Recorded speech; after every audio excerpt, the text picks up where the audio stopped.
สวัสดีครับท่านผู้ฟังที่เคารพทุกท่านคราวก่อนผมมีโอกาสไปแอว12ปนาในเมืองฮ่อก็มานึกถึงคนเมืองของเฮาทั้งหลาย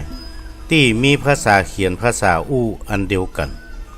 แมงกัมเบอร์ก็ยังห้องแมงกัมเบอร์เหมือนกันขี้เหี้ยก็ห้องขี้เหี้ยเหมือนกันกลุ่มคนหมู่นี้มีกันถึงหมด57เมืองใหญ่กระจายอยู่ในเมืองฮ่อเมืองม่านไล่ตามสายน้ำของแม่น้ำของมาจนถึงเจียงแสนเจียงใหม่เมืองเหล่านี้ต่างเป็นอิสระพอพ้นสมัยพญาติโลกราชถึง57หัวเมืองใหญ่หมู่นี้ก็ถูกหมู่ม่านเข้ายึดครองจนหมดเสี้ยงมีครั้งหนึ่งพญาม่านก็ตั้งพญาเมืองนูนคือเป็นเจ้าแก่57หัวเมืองเหล่านั้นพญาตนนี้มีนามว่าราชาจอมหงส์เรื่องราวมันเป็นจะใดวันนี้ผมจะเล่าให้ท่านฟัง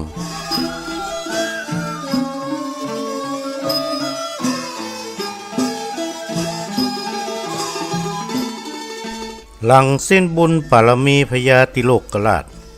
คนไทยเฮาถึง57เมืองก็บ่สามารถเกาะกลุ่มกันได้เลยถูกหมู่ม่านเข้ายึดครองจนหมดสิ้น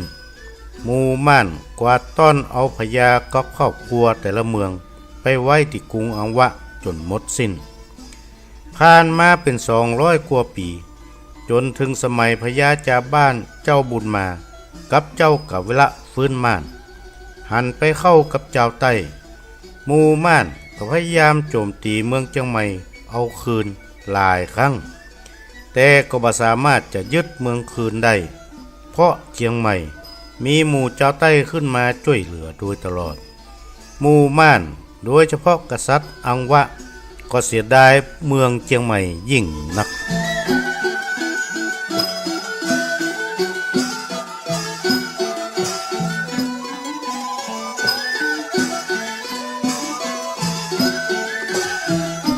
ที่กรุงอังวะมีพญาเมืองนูนซึ่งถูกกวาดต้อนมาจากแคว้น12ปนาของหมู่ฮ่อหรือจีนเป็นคนเจ้าไตชื่อว่าหังสาราชมีลูกชายอยู่3คนคนเก้าชื่อว่าตูขุนปาตาเหล่าแย่คนกลางชื่อว่าแสงจุงตาเหล่าแย่คนน้องชื่อว่าจุงฟูตาเหล่าแย่มันลวดไปไหว้กษัตริย์อังวะว่าตัวข้ากับพญาเจียงใหม่เป็นคนไตอู้กับเมืองเหมือนกันอู้กันหู้เรื่องถ้าฮื้อข้าไปแปลงเล่าโลมเอาพญาเจียงใหม่มาเป็นข้ากษัตริย์เจ้าก็จักได้โดยแต่บ่ยากเลยว่าอัน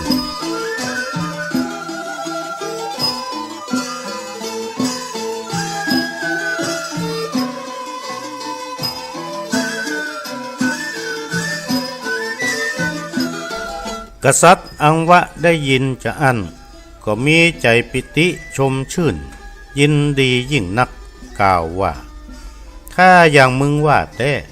กูจักให้มึงเป็นโปในหมู่ไตถึง57เมืองว่าอันจากนั้นกษัตริย์อังวะก็ตั้งมันให้เป็นใหญ่เป็นพญาใหญ่ในเมืองเงี้ยวเมืองขอนเมืองลือให้อยู่ใต้อานัตมันจนเสี่ยงแล้วฮื้อมันตั้งเมืองอยู่ที่เมืองศาสตร์พระราชทานจ้างพังจ้างพายมาเครื่องคำปาดก้องกองจุมหอกเขียงเงินเขียงคำจ้องคำชัดเครื่องเต้า5ประการตั้งชื่อนามว่าเจ้ามหาสุวรรณหังสะจักรวรรดิเจ้าฟ้าหลวงหอคำเมืองเชียงใหม่ตนเป็นใหญ่ในลานา57เมืองว่าอัน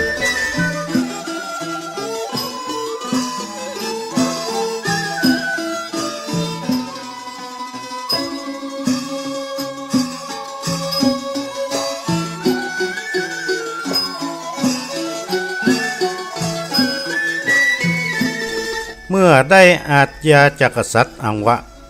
ราชาจอมหงส์ก็ตั้งตำแหน่งเสนาอมาตย์เหมือนกับเมื่อมีในสมัยพญาติโลกราช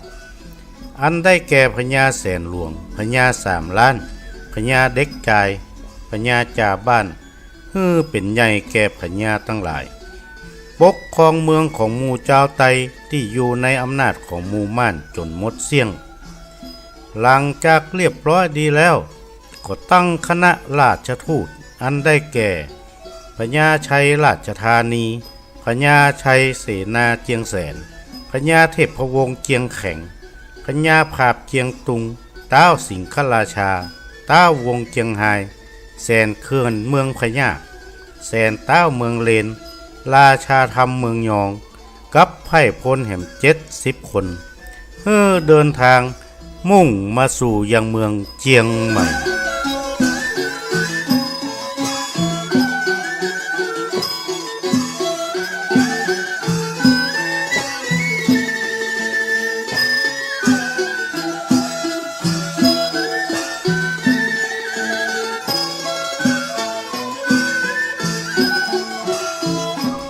เมื่อมาถึงยังประตูจ้างเผือก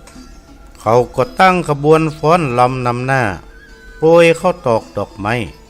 ตามด้วยขบวนตุงเป็นแถวเป็นแนวเหล่าพญาที่มาเป็นราชทูต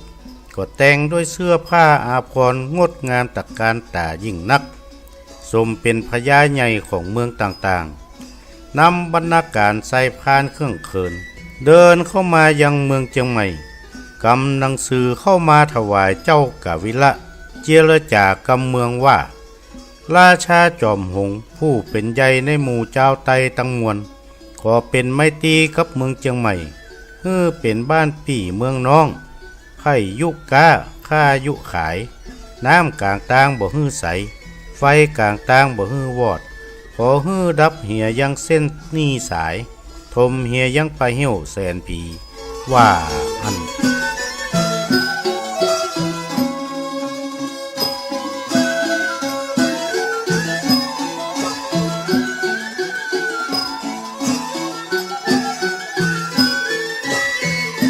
หลังจากต้อนรับ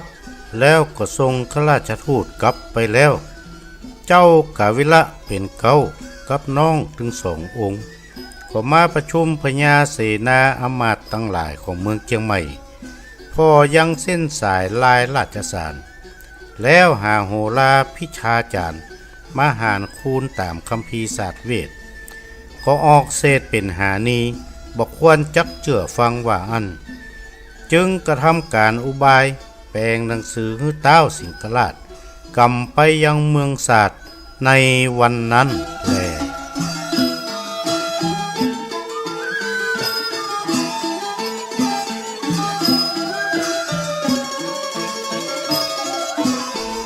ท่านผู้ฟังที่เคารพครับนี่คือเรื่องราวของราชาจอมหงที่มีอยู่ในตำนานเมืองเชียงใหม่ของคนเมืองเฮายังบ่จบเด้อครับคงจะได้เล่าต่อในคราวหน้าก่อนจากกันในวันนี้ผมขอฝากคำเก่าเอาไว้ว่าไฟลุกอย่าเอาขี้ฝอยไปตอดมอดเมืองอย่าเอามาเป็นพี่น้อง